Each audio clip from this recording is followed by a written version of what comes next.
15 दिन पूर्व नालंदा जिला के रहुई थाना अंतर्गत सोसंदी गांव में एक यूट्यूबर की हुई हत्या का खुलासा करते हुए पुलिस ने शिक्षक को गिरफ्तार किया। इस शिक्षक ने प्रेम प्रसंग के मामले में अपने छात्र की हत्या गला काटकर रात के समय सोए हुए अवस्था में कर दी थी।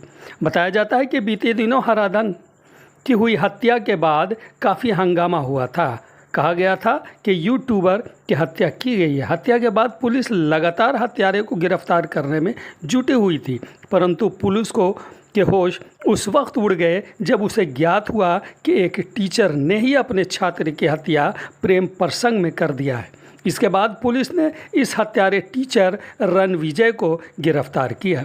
ये नालंदा जिला के बिन थाना अंतर्गत कतराही गांव का रहने वाला है और हत्या के बाद ये पटना भाग गया था। पुलिस अन्य पहलू पर भी जांच कर रही है। बताया जाता है कि रणविजय सोसंदी गांव में ट्यूशन पढ़ाता था। इस दौरान इसने हराधन को भी पढ़ाया था, जिस कारण ये उसका गुरु था, परंतु गुरु ने ही प्रेम प्रसंग में अपने शिष्य की हत्या गला रेत कर दी। 14/10/2023 की रात्रि में रहुई थाना अंतर्गत सुसंदी गांव के एक 19 वर्षीय बालक जो थे हराधन, उनकी गला रेत कर निर्मम हत्या की गई थी। तत्काल घटनास्थल का निरीक्षण किया गया था एवं विधि विज्ञान प्रयोगशाला एवं डॉग स्क्वाड की टीम से भी निरीक्षण कराया गया था। हत्या इतने निर्मम तरीके से की गई थी कि बहुत ही विभत्स सीन था। फिर हम लोगों ने उस पर अनुसंधान प्रारंभ किया। जो आवेदन परिजनों से प्राप्त हुआ उसमें अज्ञात के विरुद्ध कांड दर्ज कर अनुसंधान प्रारंभ किया गया।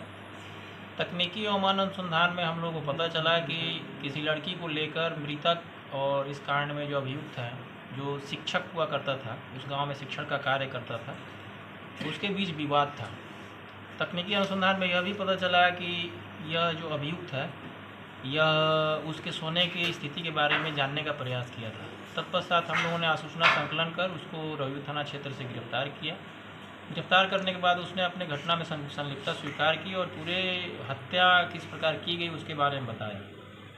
उसने बताया कि एक लड़की को लेकर उन दोनों के बीच विवाद था और इसी कारण से उसने उस रात अपने एक दोस्त के साथ उसकी हत्या करने की प्लानिंग की और स्वयं जाकर मोटरसाइकिल से जाकर गांव के बाहर मोटरसाइकिल लगाकर जाकर हत्या किया।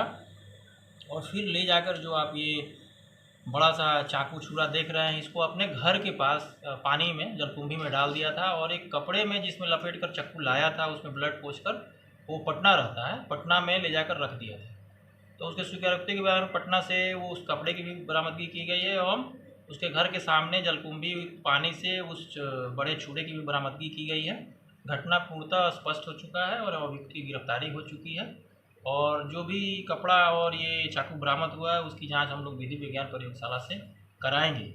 इसने यह भी बताया है कि यह पटना में ट्यूशन पढ़ाता था लोगों को, इसलिए हम लोग की अपील रहेगी कि कोई भी आप शिक्षण कार्य किसी से लेते हैं तो उसकी पहचान और उसका पूर्व चरित्र जरूर स्थापित कर लें, ताकि कोई भी आदमी अप्रिय घटना से बच सके। प्रेम प्रसंग का ही मामला है जी, उस लड़की से इसका प्रेम प्रसंग था और मृतक भी उससे बातचीत करता था। इसका आरोप है कि मृतक उससे अवैध संबंध बनाता था, जिस कारण इसको बहुत गुस्सा आया और उसको रास्ते से हटाने का। दोनों में क्या दोस्ती थी पहले से? नहीं, अभियुक्त जो है रणविजय, ये उस गांव में शिक्षक मतलब ट्यूशन पढ़ाता था और हराधन उसका शिष्य रहा करता था। बट एक लड़की को लेकर दोनों के बीच ये विवाद हुआ था, जिसके बाद अभियुक्त को यह बताया गया और अभियुक्त को लड़की ने बताया कि उसके साथ हराधन जो है वो अवैध संबंध बनाता है। जिसके बाद उसने मृतक को रास्ते से हटाने का प्लान किया था और उसने सारा प्रिकॉशन लिया था। मोबाइल कहाँ ले जाना है, नहीं ले जाना है, कैसे हत्या करना है, कहाँ भागना है, उसने सारा प्रिकॉशन लिया था। बट हम लोगों ने सारी कड़ियों को उद्भेदन किया है और उसको जोड़कर इस हत्याकांड का सफल उद्भेदन किया। लड़के की भी गिरफ्तारी हुई। लड़की की जानकारी में बात थी सर कि उसकी हत्या होने वाली है, या अभी लड़की भी थी इस साजिश में? लड़की को पता था ये मारने का बात बोलता है, इसने बोला था कि मैं उसको छोड़ूंगा नहीं, उसको मारूंगा, बट लड़की षड्यंत्र में है। अभी तक ऐसा कोई साक्ष्य नहीं आया है। हम लोग उस पर अनुसंधान कर रहे हैं।